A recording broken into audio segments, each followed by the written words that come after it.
Dengerin baik-baik. Dengerin baik-baik, dengerin saya, jangan ngomong sendiri. Ini perjamuan kudus ini bukannya sekedar rutinitas loh. Ini punya power dan kuasa dan otoritas. Di perjanjian baru, saya mau bacakan di perjanjian baru apa yang terjadi ketika orang nggak menghormatin tubuh dan darah Yesus ini. Di 1 Korintus pasal yang ke-11 ayat 27 mulai. Jadi barang siapa dengan cara tidak layak makan roti atau minum cawan Tuhan, ia berdosa terhadap tubuh dan darah Tuhan. Karena itu hendaklah tiap-tiap orang menguji dirinya sendiri, baru sudah itu ia makan roti dan minum dari cawan itu.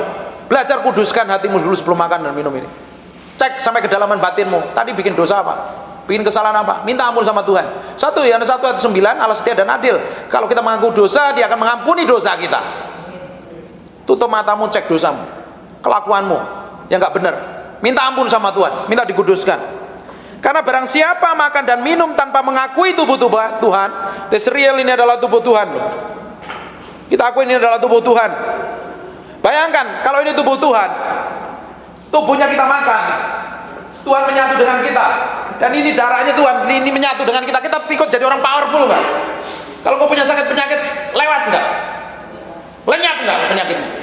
Tubuh dan darah Tuhan kita makan menyatu dengan kita. DNA-nya Tuhan mengalir dalam DNA kita. Powerful nggak jadi orang Kristen? Makanya tidak heran ada gereja yang menghormati tubuh dan cawan Tuhan ini. Dihormati begitu rupa, waktu dia makan dia percaya kepadanya, orang sakit disembuhkan. Terjadi kelepasan. Powerful sekali. Ayat firman Tuhan yang ngomong. Karena barang siapa makan dan minum tanpa mengakui tubuh Tuhan, ia mendatangkan hukuman atas dirinya. Sebab itu banyak di antara kamu yang lemah dan sakit, dan tidak sedikit yang meninggal. Bayangin di perjanjian baru zaman kisah para rasul, kalau makan tubuh dan darah ini sembarangan, orang itu bisa sakit bahkan mati. Powerful nggak ini? This real. Waktu kita makan tubuh dan darah ini, kita diperbarui perjanjian kita dengan Tuhan. Kita pingin nempel sama Tuhan. Kita ingin menjadi satu dengan Tuhan, bersekutu dengan Tuhan. Dengerin baik-baik, kalau kamu bersekutu dengan Tuhan, Tuhan tinggal di dalammu. Apa yang perlu kamu khawatirkan? Apa yang perlu kita khawatirkan? Tidak ada. Apa yang perlu kita takutkan? Tuhan menyatu dengan kita loh. Waktu kita makan tubuh dan darah ini, kita menyatu dengan Tuhan, Tuhan menyatu dengan kita. Powerful. Amin. Sebab itu banyak di antara kamu yang lemah, sakit, dan tidak sedikit yang meninggal. Kalau kita menguji diri kita sendiri, hukuman tidak menimpa kita. Koreksi hatimu, tutup matamu. Bahwa dalam nama Yesus kami angkat roti ini tinggi-tinggi. Ini adalah tubuhmu.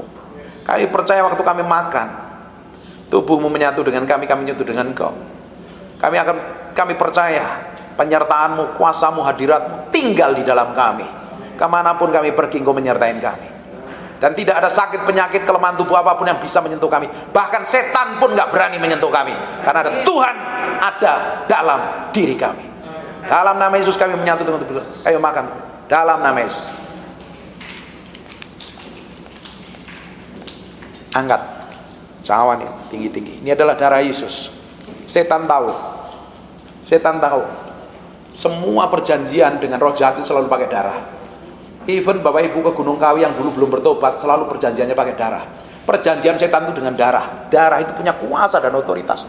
Ingat nggak bangsa Israel dilewati dari malaikat maut, anak sulungnya dibunuh karena apa? Kalau ada darah yang ditorehkan di depan pintunya. Dan itu lambang darah Yesus. Bayangin ini darah Yesus. Kita minum, kita menyatu dengan Tuhan. DNA-nya Tuhan mengalir dalam DNA-mu. Karaktermu akan sama seperti Tuhan. Hidupmu begitu powerful dan berkuasa. Tidak ada sakit penyakit manapun bisa menyentuhmu. Amin. Angkat tinggi-tinggi. Bapak, dalam nama Yesus kami mau minum darah ini. Kami percaya ini adalah darahmu, kami menyatu dengan Engkau. Engkau menyatu dengan kami. Kami diubah menjadi serupa segambar Engkau. Dalam nama Yesus kami minum. Terima kasih Tuhan, kami kembalikan segala hormat, pujian, pengagungan buat Raja segala Raja. Kami percaya dari awal, pertengah hingga akhir kami materaikan dengan darah anak domba Allah. Semua orang di ruangan ini diberkatin Tuhan. Ibu Deborah dan keluarga di rumah ini diberkatin Tuhan tanpa terkecuali. Dalam nama Yesus kami berdoa dan mengucap syukur.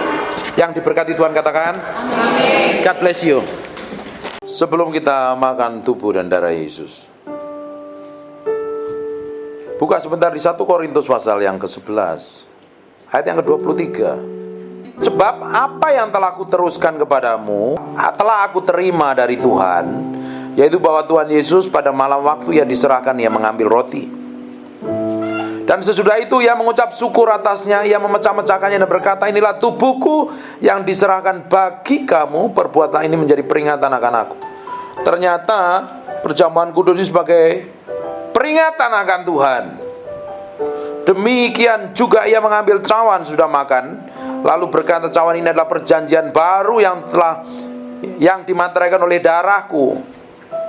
Perbuatlah ini setiap kali meminumnya menjadi peringatan akan aku. Sebab setiap kali kamu makan roti dan minum cawan ini, kamu memberitakan kematian Tuhan sampai ia datang. Jadi barang siapa dengan cara yang tidak layak makan roti atau minum cawan Tuhan, ia berdosa terhadap tubuh dan darah Tuhan. Karena itu hendaklah tiap-tiap orang menguji dirinya sendiri, dan baru sudah itu ia makan roti dan minum dari cawan itu. Karena barang siapa makan dan minum tanpa mengakui tubuh Tuhan, ia mendatangkan hukuman atas dirinya. Ini bukan sekedar roti loh, ini adalah tubuh Tuhan. Bukan lambang, ini tubuh Tuhan loh. Barang siapa makan dan minum tanpa mengakui tubuh Tuhan, ia mendatangkan hukuman atas dirinya. Sebab itu banyak di antara kamu yang lemah dan sakit, dan tidak sedikit yang meninggal. Di dalam perjanjian baru, tubuh dan darah Yesus ini begitu berkuasa loh. Kalau makan tubuh dan darah ini hanya ngasal-ngasalan sembarangan di dalam perjanjian baru, di zaman kisah para rasul, itu orang bisa sakit dan mati. Karena begitu power dan berotoritas ini. Ada urapannya, ada kuasanya.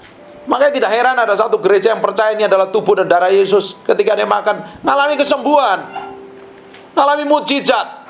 Kita meski respek dan hormat, ketika kita makan tubuh ini, kita memperingati Tuhan bahwa dia telah mati bagi kita. Dia menebus dosa kita. Waktu kita makan tubuh ini adalah tubuh Yesus. Kita menjadi satu dengan Tuhan.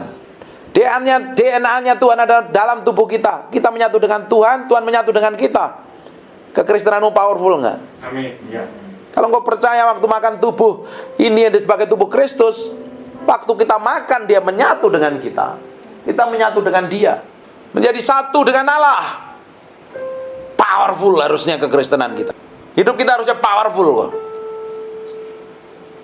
Hidup kita memiliki kuasa dan otoritas. Makanya nggak sembarangan ini. Kalau kita makan sembarangan, kita akan menerima otoritas kuasa. Kita akan mendapatkan apa-apa. Di dalam perjanjian baru, sebab itu banyak di antara kamu yang lemah dan sakit, dan tidak sedikit yang meninggal. Lu makan sembarangan bisa mati lu dalam perjanjian baru. Kalau begitu otoritas, begitu powerful dan begitu berkuasa sekali lu. Dahsyat sekali ini harusnya. Tapi orang Kristen sekarang sembarangan dan sembrono. Kita menyatu dengan Tuhan, Tuhan menyatu dengan kita. Kalau kita menguji diri kita sendiri, hukuman tidak menimpa kita. Uji dirimu sendiri. Sebelum makan ini dapatin hatimu bersih di hadapan Tuhan. Kalau masih kita dibikin kesalahan, bertobat dulu di hadapan Tuhan. Amin. Kita menyatu dengan tubuh Tuhan, Tuhan menyatu dengan kita. Bayangin ini darah. Semua bangsa Israel ketika rumahnya diolesi dengan darah, malaikat maut lewat kan. Itu lambangnya darah Yesus loh. Waktu darah ini bisa menebus dosa kita. Darah ini bisa mengampuni dosa kita. Dan darah ini begitu berkuasa sekali, menudungin kita, menjagain kita, memproteksi kita. Bahkan setan tahu bahwa darah ini punya kuasa. Makanya semua perjanjian dengan setan selalu pakai darah kan. Ilmu sihir itu pakai darah semua korbannya. Karena darah itu begitu powerful dan berkuasa. Ini bukan sekedar kita makan roti dan minum anggur dan nggak ngerti apa-apa. Di balik semua ini ada dampak power dan otoritas sekali. Makanya kalau kita percaya, waktu kita mengikat hati kita dengan Tuhan, waktu kita makan tubuh ini dan minum darah ini, kita mengikat hati kita dengan Tuhan, kita menjadi satu dengan Tuhan. Bayangin darah Yesus masuk dalam tubuhmu, kamu punya DNA-nya kerajaan Allah. Hidupmu powerful nggak? Semua sakit, penyakit dan kelemahan tubuh makan lenyap, is gone. Kamu diproteksi dan dijagain Tuhan kok. Karena darah anak domba lah. Waktu kita makan dan tubuh ini, kita peringatan tentang Yesus Kristus, penderitaannya Yesus Kristus. Yesus menderita itu buat siapa? Buat kita. Supaya kita ngalami, kita yang miskin menjadi kaya. Makanya dia yang kaya rela jadi miskin buat kita. Yang sakit ngalami kesembuhan, ngalami breakthrough, terobosan. Hidup kita bersatu dengan Tuhan, dekat dengan Tuhan, mengalami keintiman dengan Tuhan. Amin. Bayangkan kalau kita menyatu dengan Tuhan, Tuhan menyatu dengan kita. Powerful nggak hidup? Apa sih masalah yang kamu nggak bisa lewati? Apa sih yang kamu khawatirkan tentang masa depanmu? Kalau Tuhan bersama kamu, bukan kan tidak ada? Amin. Semuanya dijamin Tuhan.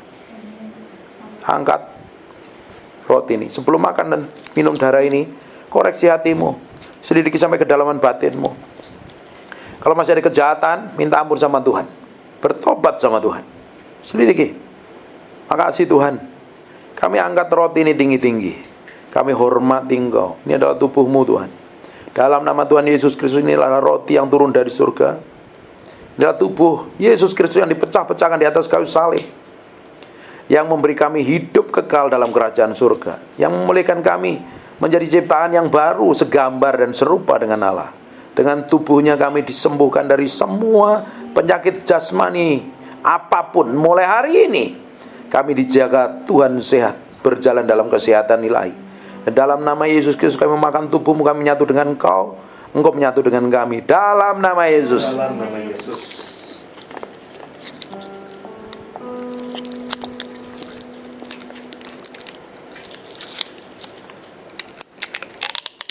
Angkat cawan tinggi-tinggi.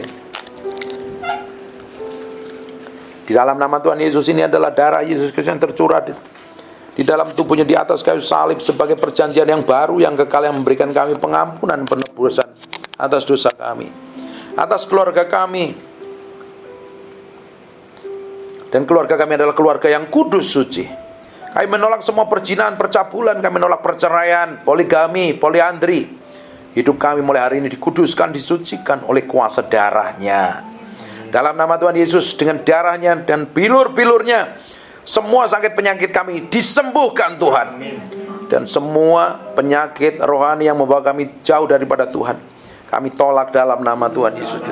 Kami berdoa dengan kuasa darah Yesus, kami semua dijadikan sempurna, sama seperti Bapa, serupa segambar dengan gambaran Kristus. Mulai hari ini, cara pikir kami diubahkan, pola pikir kami diubahkan, karakter kami diperbaharui, dan tindakan kami sesuai dengan kebenaran firman Tuhan. Dalam nama Tuhan Yesus, dengan darahnya kami dimateraikan sebagai ciptaan yang baru, yang berkenan kepada Allah. Dalam nama Tuhan Yesus Kristus, Tuhan yang mengajarkan bahwa darah Yesus, yaitu darah perjamuan ini, darah Yesus yaitu perjamuan ini lebih dari roti mana yang turun dari padang gurun. Oleh karena itu, darahnya membuat kami hidup dalam kemuliaan. Kami diberkati Tuhan tanpa batas. Amin. Tuhan membuat kami hidup dalam kelimpahan, bukan dalam kekurangan. Amin. Kami akan memberi pinjaman dan tidak meminjam. Hutang kami akan lunas semuanya. Amin. Dan kami akan menjadi berkat bagi sesama. Resesi ekonomi, krisis ekonomi tidak akan bisa memiliki kuasa atas hidup kami, sebab kami yang diberkati Tuhan. Dalam nama Tuhan Yesus, kami dimanapun kami melangkah, kami menginjakkan kaki, tempat itu akan diberkati Tuhan. Amin. Dan tangan kami diberikan kuasa Allah. Waktu kami berdoa untuk orang sakit yang disembuhkan, dan apa saja yang kami pegang dan kerjakan, Tuhan bikin berhasil. Kami percaya kami kemanapun menjadi berkat. Kebajikan, kemurahan akan melingkupi kami. Dalam nama Tuhan Yesus kami meminum darah ini, dalam nama Yesus. Darahmu Yesus, darahmu Yesus.